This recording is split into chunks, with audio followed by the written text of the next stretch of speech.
जीशान बाप का जी किस जगह के रहने वाले हो? वेंकली।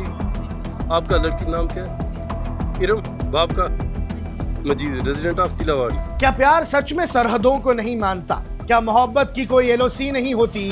आज ये सवाल इसलिए बड़ा हो गया है क्योंकि कश्मीर के उरी सेक्टर से एक ऐसी कहानी सामने आई है जिसने सुरक्षा एजेंसी से लेकर आम लोगों तक सबको हैरान कर दिया है। एक तरफ कातिल तारे हैं, सख्त पहरा और सबसे बड़ी बात मुस्तैद फौज है, वहीं दूसरी तरफ एक पीओके का कश्मीरी लड़का जो सिर्फ अपनी प्रेमिका से मिलने के लिए पाकिस्तान ऑक्यूपाइड कश्मीर यानी पीओके से नियंत्रण रेखा पार करके भारत आ गया। या दर्शकों, ये पूरा प्यार का नाटक बस करके दिखाया है, असलियत में ये युवक कहीं कोई जासूस तो नहीं है। दर्शकों, आज हम बात कर रहे हैं कश्मीर के उरी में हुई उस सनसनीखेज गिरफ्तारी की जिसने एक बार फिर सरहद की सुरक्षा और सोशल मीडिया के दौर में पनप रहे क्रॉस बॉर्डर लव अफेयर्स को चर्चा में ला दिया है। पूरी कहानी शुरू होती है उत्तर कश्मीर के बारामूला जिले के उरी सेक्टर से। संडे का दिन था। उरी के सिलकोटे इलाके में सेना के जवान हमेशा की तरह पेट्रोलिंग पर थे और ये वो इलाका है जहां परिंदा भी पर नहीं मार सकता। तो सुरक्षा बलों की नजरों से ये युवक कैसे बच गया? अचानक जवानों को वहां एक संदिग्ध हलचल दिखाई देती है। जब वहां घेराबंदी की गई तो सेना ने एक नहीं बल्कि 2 लोगों को हिरासत में लिया। इनमें से एक था पीओके का रहने वाला युवक और दूसरी थी उरी की ही एक स्थानीय लड़की। शुरुआती जांच और पहचान के बाद जो सच सामने आया उसने अधिकारियों के भी होश उड़ा दिए। घुसपैठ करने वाले इस युवक की पहचान जीशान अहमद मीर के रूप में हुई है जो पीओके के मुजफ्फराबाद जिले के पैकड़ी गांव का रहने वाला है। वहीं जो स्थानीय लड़की उसके साथ पकड़ी गई उसकी पहचान उरी की ही तिलावरी गांव की रहने वाली इराम बानो के रूप में हो गई है। अब सबसे बड़ा सवाल ये था कि आखिर ये लड़का इतनी भारी सुरक्षा को चकमा देकर एलओसी को पार कैसे कर गया?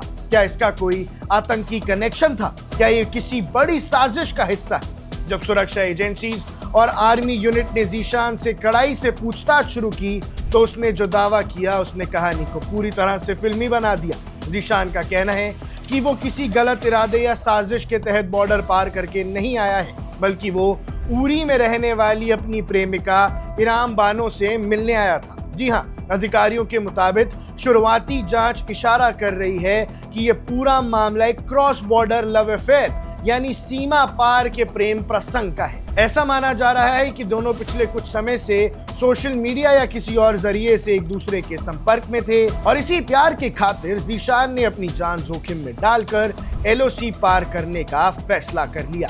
लेकिन कहानी सिर्फ इतनी ही नहीं है।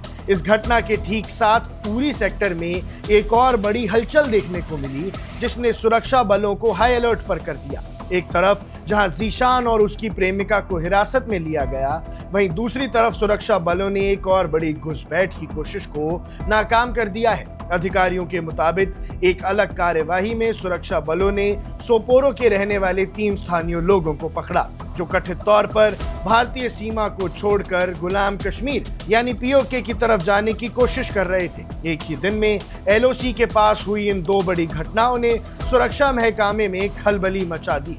फिलहाल आर्मी और खुफिया एजेंसीज इस पूरे मामले को सिर्फ एक लव स्टोरी मारकर ठंडे बस्ते में डालने के मूड में नहीं है। वो गलती भी नहीं कर रहे हैं क्योंकि भैया ये प्रेम का दिखावा करके कोई बड़ा जासूस, कोई बड़ा आतंकवादी भी तो हो सकता है। जीशान अहमद मीर और स्थानीय लड़की इरान बानो दोनों इस वक्त संबंधित सेना यानी आर्मी यूनिट के हिरासत में हैं और सुरक्षा एजेंसीज हर एंगल से इस मामले की कड़ियों को जोड़ रहे हैं। जांच इस बात की भी हो रही है कि क्या जीशान के इस दावे के पीछे कोई गहरी साजिश तो नहीं छुपी? क्या प्यार की आड़ में सीमा पार से कोई नया पैटर्न तो नहीं आजमाया जा रहा? और सबसे बड़ा सवाल ये कि क्या इस घुसपैठ में बॉर्डर के इस पार से किसी और ने भी उसकी मदद की थी? क्योंकि अगर एक प्रेमी प्यार के दीवानेपन में बॉर्डर लांघ सकता है तो कोई आतंकवादी या पाकिस्तानी जासूस भी तो ये कर सकता है। मामले की विस्तृत जानकारी और फाइनल इन्वेस्टिगेशन रिपोर्ट आनी अभी बाकी है, लेकिन इस घटना ने यह साबित कर दिया है कि कश्मीर में एलओसी पर इस वक्त कितनी कड़ी नजर रखी जा रही है। जहां प्यार के इरादे से आया मुसाफिर हो या किसी और इरादे से आया घुसपैठिया, सेना की नजरों से बच पाना नामुमकिन है। इस मामले से जुड़ी हर बड़ी खबर, हर बड़ी अपडेट हम आप तक पहुंचाते रहेंगे। आप ऐसे ही देखते रहे वन इंडिया। मैं हूं आकुश Kaushik. Download the One India app now.